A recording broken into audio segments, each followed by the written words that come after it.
ಬೇಕಿದ್ರೆ ಈಗ್ಲೂ ಚಾಲೆಂಜ್ ಮಾಡ್ತೀನಿ. ಒಂದು ವೇಳೆ ರಾಘು ಏನಾದ್ರೂ ನೀನ್ ಬೇಡ ನಾನ್ ಬೇಕು ಅಂತ ಹೇಳಿ ಪ್ರಪಂಚ, ಇಡೀ ಪ್ರಪಂಚನೇ ತಲೆ ಕೆಳಗಾದ್ರೂ ಬಿಟ್ಕೊಡೋ ಮಾತೇ ಇಲ್ಲ. ಅಷ್ಟೆಲ್ಲ ಆದ್ರೂ ನಿನ್ ದುರಹಂಕಾರ ಇನ್ನು ಕಮ್ಮಿ ಆಗಿಲ್ಲ ಅಲ್ವಾ? ಇದು ದುರಹಂಕಾರ ಅಲ್ಲ, ಸತ್ಯ. ಇನ್ನು ಕಾಲ ಮಿಂಚಿಲ್ಲ. ಹಾಗೆ ನಿನ್ ಕೊಡ್ಲಿಗಿನ್ನು ತಾಳಿನೂ ಬಿದ್ದಿಲ್ಲ. ಆದ್ರೆ ನನ್ನ ಕುತ್ತಿಗೆಯಲ್ಲಿ ರಾಘು ಕಟ್ಟಿರೋ ತಾಳಿ ಇನ್ನು ಹಾಗೆ ಇದೆ.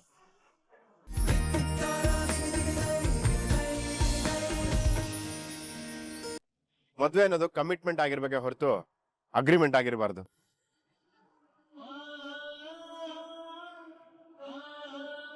ಈ ಜನ್ಮಕ್ಕೆ ಇಂಥವ್ರೆ ಅಂತ ದೇವ್ರು ನಿರ್ಧಾರ ಮಾಡಿರ್ತಾರೆ. ಅದನ್ನ ಮೀರಿ ನಡೆಯೋದು ಮುಟ್ಟಾಳ್ತಾರೆ, ಬೇರೆ ಏನು ಇಲ್ಲ ಅಜ್ಜಿ.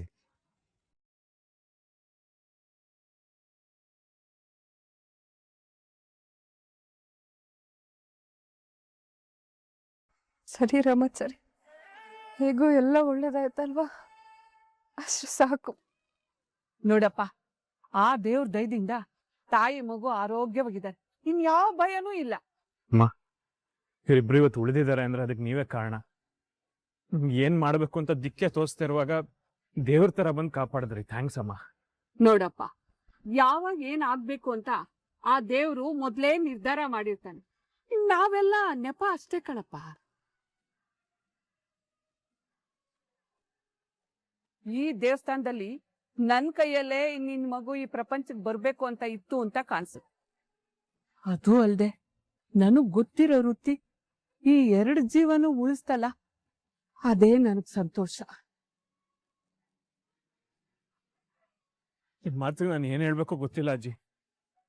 ಆದ್ರೆ ನಾವು ಬದುಕಿರೋವರೆಗೂ ನಿಮ್ ಋಣನ್ ಮಾತ್ರ ಮರೆಯಲ್ಲ. ಈಗ ಯಾಕಪ್ಪ ಆ ಮಾತುಗಳು? ಮೊದ್ಲು ಮಗುನ ಬೆಚ್ಚಗಿಡೋದಕ್ಕೆ ಯಾವ್ದಾದ್ರು ಒಂದು ಒಣ ಬಟ್ಟೆ ತಗೊಂಬ.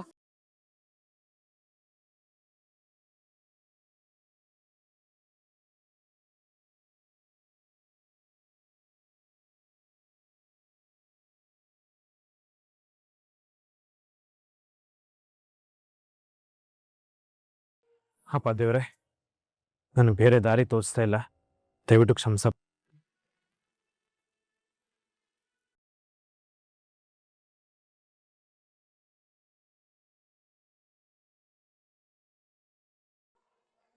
ಈ ಸದ್ಯಕ್ಕೆ ಸಿಕ್ಕಿದ್ದೊಂದೇ.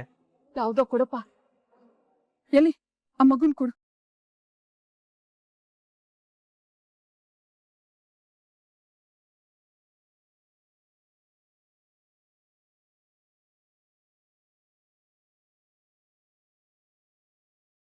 ನೋಡಿ ಮೇಡಮ್, ನಮ್ಮ ಮಗಳು ದೇವರ ಆಶೀರ್ವಾದದ ಜೊತೆಗೆ ಆ ತಾಯಿ ಭುವನೇಶ್ವರಿ ಆಶೀರ್ವಾದನ ತಗೊಂಡು ಹುಟ್ಟಿದ್ದಾಳೆ.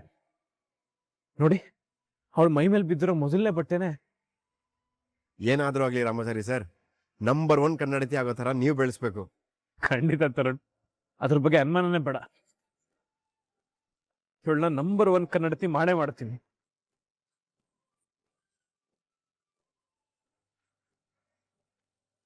ಏನಮ್ಮ ನಂಬರ್ 1 ಕನ್ನಡತಿ?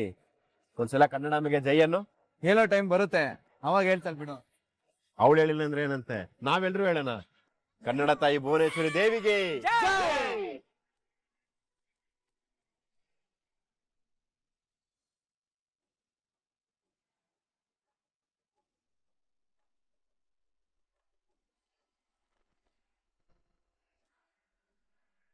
ಅಣ್ಣ, ರಾತ್ರಿ ಎಲ್ಲ ಎಲ್ಲಿಗೆ ಹೋಗಿದ್ದೆ? ಯಾಕೆ ಪಲ್ಲವ್ ಇಷ್ಟೊಂದು ಕೋಪ ಮಾಡ್ಕೊಂಡಿದ್ಯಾ? ಇವಾಗಂತದ್ ಏನಾಯ್ತು ಅಂತ ಹೀಗೆ ಮಾತಾಡ್ತಿದ್ಯಾ? ಮತ್ತಿನ್ನೇನಣ್ಣ, ಇನ್ 1 ವಾರದಲ್ಲಿ ಮದ್ವೆ ಇಟ್ಕೊಂಡು ರಾತ್ರಿ ಎಲ್ಲ ಮನೆಗ್ ಬಂದಿಲ್ಲ ಅಂದ್ರೆ ಇನ್ನೇನ್ ಮಾಡ್ಲಿ? ಅಷ್ಟಕ್ಕೂ ಒಂದ್ ಫೋನ್ ಕೂಡ ಮಾಡ್ದೆ. ಹೊರಗಡೆ ಉಳ್ಕೊಳ್ಳೋ ಅನಿವಾರ್ಯತೆ ಏನಿತ್ತು? ನೋಡ್ ಪಲ್ಲವಿ, ಒಂದ್ ಸಮಸ್ಯೆ ಆಗಿತ್ತು, ಅಲ್ಲಿ ನಮ್ ಸಹಾಯ ಬೇಕಾಗಿತ್ತು, ಅಲ್ಲಿಗೆ ನಾವು ಹೋಗ್ಲೇಬೇಕಾಗಿತ್ತು. ಹೋದ್ವಿ. ಫಸ್ಟ್ ಆಫ್ ಆಲ್ ಅಲ್ಲಿ ನೆಟ್ವರ್ಕೇ ಇರ್ಲಿಲ್ಲ. ಆಮೇಲೆ ನಾವ್ ನಿಮಗೆ ಕಾಲ್ ಮಾಡೋ ಸಿಚುವೇಶನ್ ಅಲ್ಲೇ ಇರ್ಲಿಲ್ಲ. ಅಂತ ತಲೆ ಹೋಗೋ ಅಂತದ್ದು ಯಾರಿಗೇನಾಗಿತ್ತಪ್ಪ? ಚಿಕ್ಕಮ್ಮ, ಚಾರು ಅವ್ರಿಗೆ ಹೆರಿಗೆ ನೋವಾಗಿತ್ತು. ಅಲ್ಲಿ ಬೇರೆನೆ ಪ್ರಾಬ್ಲಮ್ ಕ್ರಿಯೇಟ್ ಆಗಿತ್ತು, ಅಲ್ಲಿಗೆ ನಾವು ಹೋಗ್ಲೇಬೇಕಾಗಿ ಬಂತು. ಅದ್ ಸರಿ, ಅವಾಗ್ಲಿಂದ ನಾವು ಅಂತ ಹೇಳ್ತಿದ್ಯಲ್ವಾ? ಯಾರ್ಯಾರು ಹೋಗಿದ್ರಿ? ನಾನು, ತರುಣ ಮತ್ತೆ ಜಾನ್ಸಿ ಮೇಡಮ್.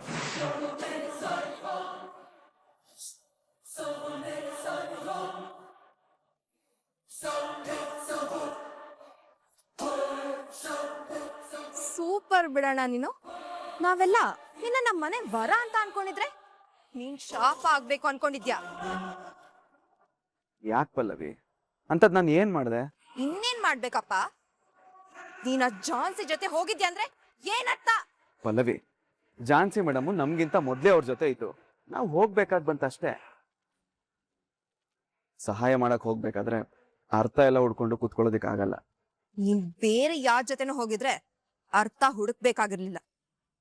ಆದ್ರೆ ನೀನ್ ಹೋಗಿದ್ದು ಆ ಮನೆ ಹಾಳಿ ಜೊತೆ. ಕೆಟ್ಟೋಳ್ ಜೊತೆ ಪದೇ ಪದೇ ಹೋಗ್ತಿದ್ದೆ.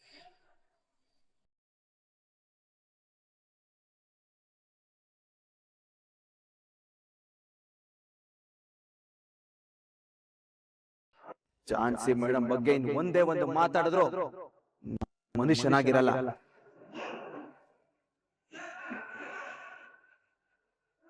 ಯಾರನ್ನ ನೀನು ಮನೆ ಹಾಳಿ ಕೆಟ್ಟ ಹೇಳ್ತಾ ಇದ್ಯಾ? ಅವ್ರೇನಾದ್ರೂ ಮನೆ ಹಾಳಿ ಆಗಿದ್ದಿದ್ರೆ ಈ ಮನೆಗೆ ಒಳ್ಳೇದನ್ನ ಬಯಸ್ತಾ ಇರ್ಲಿಲ್ಲ. ಅವ್ರೇನಾದ್ರೂ ಕೆಟ್ಟವ್ರಾಗಿದ್ದಿದ್ರೆ ನಿನ್ನ ಜೀವನ ಚೆನ್ನಾಗಿರ್ಬೇಕು ಅಂತ ತನ್ನ ಜೀವನನ ತ್ಯಾಗ ಮಾಡ್ತಿರ್ಲಿಲ್ಲ. ನಾನ್ ಕೇಳ್ದೇನೋ ಒಂದೇ ಒಂದು ಕಾರಣಕ್ಕೆ ನನ್ನನ್ನ ಬಿಟ್ಟು ಹೋದ್ರಲ್ಲ, ಅವರು ನನ್ನ ಕೆಟ್ಟವ್ರು ಬೇಕಾಗಿರತ್ತೆ. ಬಿಡು.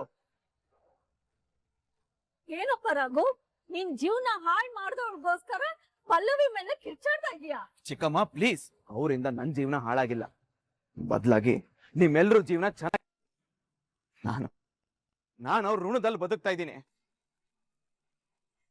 ಇವತ್ತು ಇವಳಗ್ ಸಿಕ್ಕಿರೋ ಜೀವನ ಅವ್ರಿಗೆ ಕೊಟ್ಟಿರೋ ಭಿಕ್ಷೆ ಅನ್ನೋದನ್ನ ಮರಿಬೇಡಿ. ನನ್ನಿಂದ ನಿಮ್ಗಳಿಂದ ಅವ್ರ ಜೀವನ ಹಾಳಾಯ್ತೆ ಹೊರತು ಅವರಿಂದ ನಮ್ಮ ಜೀವನ ಹಾಳಾಗಿಲ್ಲ. ಅವ್ರಿಗೆ ಯಾವಾಗ್ಲೂ ಬೇರೆಯವ್ರಿಗೆ ಒಳ್ಳೇದನ್ನ ಬಯಸೋ ಗುಣನೇ ಇರೋದು. ಆದ್ರೆ ಅದನ್ನ ಅರ್ಥ ಮಾಡ್ಕೊಳಕ್ ಆಗದೆ ಇರೋ ಕೆಟ್ಟ ಮನಸ್ಥಿತಿ ಈ ಮನೇಲಿದೆ. ದೊಡ್ಡಪ್ಪ, ನನ್ನ ಮಾತಿನ್ನು ಮುಗ್ದಿಲ್ಲ. ನನ್ನ ಬಾಯಿಗೆ ಬೀಗ ಹಾಕೊಂಡಿದ್ದೀನಿ ನಿನ್ ಮಾತ್ರಕ್ಕೆ. ಬೇರೆಯವ್ರಿಗೆ ಬಾಯಿಗೆ ಬಂದಂಗ್ ಮಾತಾಡೋದಕ್ಕೆ ಕೀ ಕೊಟ್ಟಿದ್ದೀನಿ ಅಂತಲ್ಲ.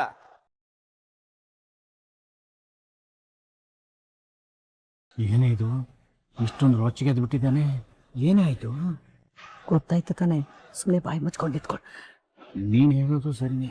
ಅಷ್ಟಕ್ಕೂ ನಾನು ಎಲ್ಲಿ ಹೋಗ್ತೀನಿ ಏನ್ ಮಾಡ್ತೀನಿ ಅನ್ನೋದು ಈ ಮನೆಗೆ ಸಂಬಂಧಪಟ್ಟಿರೋ ವಿಷಯ ಅಲ್ಲ. ನಿನಗೆ ಏನ್ ಅಧಿಕಾರ ಇದೆ ಅಂತ ನನಗ್ ಪ್ರಶ್ನೆ ಮಾಡ್ತಿದ್ಯಾ?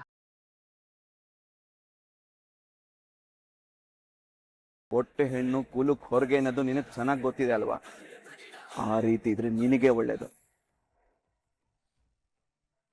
ನೀ ಮತ್ತೆ ಮನೇಲಿ ಮಾತು ಕೊಟ್ಟಂಗೆ ನಾನು ಅನಿತಾ ಅವ್ರನ್ನ ಮದ್ವೆ ಆಗೋ ಡೇಟ್ ಫಿಕ್ಸ್ ಆಗಿದೆ ತಾನೆ? ಅಂದ್ಮೇಲೆ ನಿನಗೆ ಏನ್ ಕೆಲ್ಸ ಇಲ್ಲ. ನಾನು ಅವಳು ಯಾವಳ ಬಗ್ಗೆನೋ ಮಾತಾಡಿದ್ಕೆ ನಿಮ್ಗೆ ಇಷ್ಟೊಂದು ಕೋಪ ಬರುತ್ತಾ? ನಾನ್ ಇವತ್ತಿಲ್ಲಿರೋದಕ್ಕೆ ಅವಳೇ ಕಾರಣ. ಅವ್ರ ಬಗ್ಗೆ ಮಾತಾಡೋ ಅರ್ಹತೆ ಯೋಗ್ಯತೆ ನಿನಗಿಲ್ಲ ಪಲ್ಲವಿ.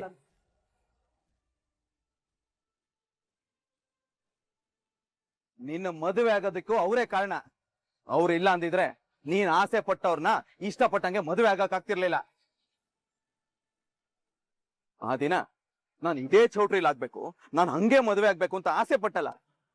ಅದನ್ನ ನನ್ಸ್ ಮಾಡ್ಕೊಂಡಿರೋದಕ್ಕೆ ಅವರೇ ಕಾರಣ. ನೋಡ, ಈ ಮನೇಲಿ ಇರ್ಬೇಕಾ, ಎಷ್ಟ್ರಲ್ಲಿ ಇರ್ಬೇಕೋ ಅಷ್ಟ್ರಲ್ಲೇ ಇರ್ಬೇಕು. ಇಷ್ಟ ಇಲ್ವಾ, ಹೋಗಿ ನಿನ್ ಗಂಡನ ಮನೇಲಿ ಸಂಸಾರ ಮಾಡೋ.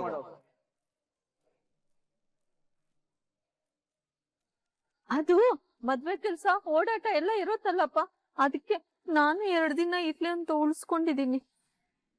ಅದಕ್ಕೆ ಎಷ್ಟು ಬೇಕೋ ಅಷ್ಟು ಮಾಡ್ಕೊಂಡಿದ್ರೆ ಸಾಕು. ಅದ ಬಿಟ್ಟು ಮನೆ ವಿಷಯಕ್ಕೆ ಮೂಗ್ ತೋರ್ಸ್ಕೊಂಡ್ ಬರೋದು ಒಳ್ಳೇದಲ್ಲ. ಏನ್ ಮಾಡ್ಬೇಕು ಏನ್ ಮಾಡಬಾರ್ದು ಅನ್ನೋದು ನನಗ್ ಚೆನ್ನಾಗ್ ಗೊತ್ತು. ಅದನ್ನ ಅವಳಿಗೆ ಅರ್ಥ ಆಗೋ ತರ ಹೇಳಿ ಚಿಕ್ಕಮ್ಮ.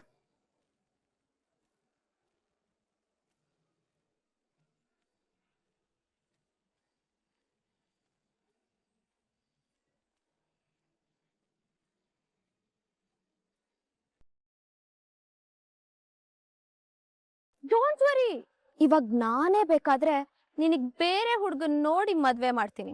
ನನಗದ ಅವಶ್ಯಕತೆ ಇಲ್ಲ. ಅದ್ರಲ್ಲೂ ನಿನ್ನಂತವಳಿಂದ ನಾನು ಅದನ್ನ ನಿರೀಕ್ಷೆನೂ ಮಾಡೋದಿಲ್ಲ. ಇಷ್ಟೆಲ್ಲ ಪರೀಕ್ಷೆ ಆದ್ಮೇಲೂ ಇನ್ನೂ ನಿನ್ ದೌಲತ್ ಹಾಗೆ ಇದೆ. ಅಲ್ಲ, ನಿನ್ನ ಬಗ್ಗೆ ನೀನು ಮತ್ತೆ ನಿನ್ನ ಬಗ್ಗೆ ಗೊತ್ತಿರೋರು ಎಲ್ರು ಝಾನ್ಸಿ ಲೈಫಲ್ಲಿ ಸೋಲೋಕ್ ಸಾಧ್ಯನೇ ಇಲ್ಲ ಅಂತ ಹೇಳ್ತಾ ಇದ್ರು. ಮೋಸ್ಟ್ಲಿ ಇಷ್ಟು ದಿನ ನಿಮ್ಗೆ ಕರೆಕ್ಟ್ ಆಗಿರೋ ಎದುರಾಳಿ ಸಿಕ್ಕಿರ್ಲಿಲ್ಲ ಅನ್ಸುತ್ತೆ. ಇವಾಗ ಗೊತ್ತಾಯ್ತಾ ನಿನಗ್ ನನ್ನ ಎದುರು ಗೆಲ್ಲೋಕ್ ಸಾಧ್ಯನೇ ಇಲ್ಲ ಅಂತ?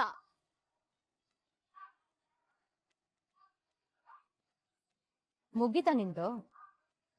ಎಸ್ ಎಸ್, ನಿನ್ನನ್ ಸೋಲ್ಸಿ ಮುಗ್ದಿದೆ. ಗೇಯ್, ನಿನಗವತ್ತು ಹೇಳಿದ್ದೆ ಇವತ್ತು ಹೇಳ್ತಿದ್ದೀನಿ, ನೀನ್ ಗೆಲ್ಲೋದಕ್ಕೆ ರಾಗು ಕಪ್ಪಲ್ಲ. ನಿನ್ ವಿಷಯದಲ್ಲಿ ಅದ್ ಏನೇ ಇದ್ರು ನನಗದು ಕಪ್ಪೆ. ಆ ಕಪ್ನ ನಾನು ಗೆದ್ದಿದ್ದೀನಿ. ಆ ಸಂತೋಷದಲ್ಲಿ ತೇಲಾಡ್ತಿದ್ದೀನಿ ಅಷ್ಟೇನಾ? ಹೇಯ್, ಏನ್ ಎಷ್ಟು ಈಸಿಯಾಗಿ ಹೇಳ್ತಾ ಇದ್ಯಾ? ಗೆದ್ದಿದ್ದೀನಿ. ಅದೇ ನಿನ್ನಂತವಳು ಆಪೋಸಿಟ್ ಗೆದ್ದಿದ್ದೀನಿ ಅಂದ್ರೆ ಅದೇನ್ ತಮಾಷೆ ವಿಷಯನಾ? ಇಲ್ಲ, ಸೀರಿಯಸ್ ವಿಷಯನೇ ಬಿಡು. ನೀನ್ ಎಷ್ಟು ಉರ್ಕೊಂಡಿದ್ಯಾ ಅನ್ನೋದು ನಿನ್ನ ಮಾತು ಮತ್ತೆ ನಿನ್ ಮುಖದಲ್ಲೇ ಗೊತ್ತಾಗ್ತಾ ಇದೆ ಕಣೆ. ಒಂದು ತಿಳ್ಕೊ, ಲೈಫಲ್ಲಿ ಒಬ್ರನ್ನ ಎದುರಾಕೋಬೇಕು ಅಂದ್ರೆ 100 ಸಲ ಯೋಚನೆ ಮಾಡ್ಬೇಕು. ಅದ್ರಲ್ಲೂ ನನ್ನಂತವಳನ್ನ ಎದುರಾಕೊಳ್ಳೋಕು ಮುಂಚೆ ಒಂದ್ ಹೆಜ್ಜೆ ಜಾಸ್ತಿನೇ ಯೋಚನೆ ಮಾಡ್ಬೇಕಣೆ. ರಾಘವೇಂದ್ರ ಅವ್ರು ಯಾವತ್ತಿದ್ರು ನನ್ನವ್ರೆ, ನಾನ್ ಬಿಟ್ಕೊಡೋ ಮಾತೇ ಇಲ್ಲ. ನಾನು ಒಂದು ಸತಿ ಕಿತ್ಕೋಬೇಕು ಅಂತ ಡಿಸೈಡ್ ಮಾಡಿದ್ರೆ ಅದೇನೇ ಆಗಿರ್ಲಿ ಕಿತ್ಕೊಂಡೇ ಕಿತ್ಕೋತೀನಿ.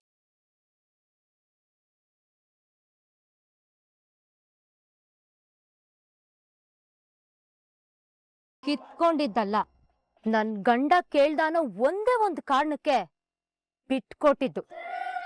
ಆಗ್ಲಿಂದ ಏನೋ ಗೆದ್ದೆ ಗೆದ್ದೆ ಅಂತ ಜಂಬ ಕಚ್ಕೋತಿದ್ಯಲ್ಲ, ಅದು ನಿನ್ನ ಗೆಲುವಲ್ಲ. ಆ ಕುಟುಂಬ ನಿನ್ ಪರವಾಗಿ ನಿಂತಿದ್ದಕ್ಕೆ, ನನ್ ಗಂಡ ಕೇಳ್ಕೊಂಡ ಅನ್ನೋ ಒಂದೇ ಒಂದು ಕಾರಣಕ್ಕೆ ಬಿಟ್ಕೊಟ್ಟಿದ್ದಷ್ಟೆ. ಚಾಲೆಂಜ್ ಅಂತ ನಿಂತ್ರೆ ನೀನ್ ಯಾವತ್ತೂ ನನ್ ಮುಂದೆ ಗೆಲ್ಲೋದಕ್ ಸಾಧ್ಯನೇ ಇಲ್ಲ. ಏಯ್, ನಿನಗಿಂತ ಜೋರ ಕಿರ್ಚಕ್ ನನಗೂ ಬರುತ್ತೆ, ಆದ್ರೆ ಅದ್ರ ಅವಶ್ಯಕತೆ ನನಗಿಲ್ಲ.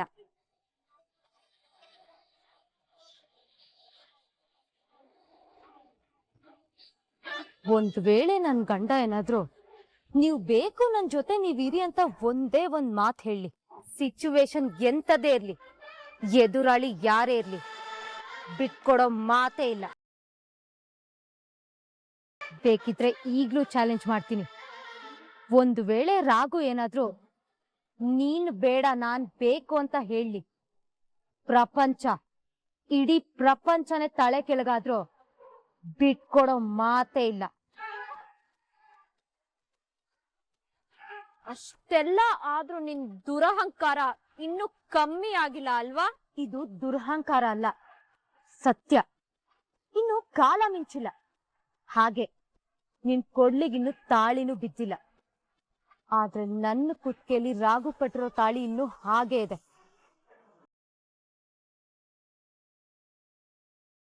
ನೀನು ತಾಳಿ ಕಟ್ಟೋದಕ್ಕೂ ಮೊದ್ಲು ನನ್ ಗಂಡನ್ ಮನ್ಸಲ್ಲಿ ನೀನ್ ಬೇಡ ಅನ್ನೋ ಆಲೋಚನೆ ಬರ್ಲಿ, ಯಾವುದೇ ಕಾರಣಕ್ಕೂ ಬಿಟ್ಕೊಡಲ್ಲ. ಅವನ್ ಮನ್ಸಲ್ಲಿ ಆ ರೀತಿ ಆಲೋಚನೆ ಬರ್ದೇ ಇರೋ ಹಾಗೆ ಕಾಪಾಡ್ಕೊ ಹೋಗು.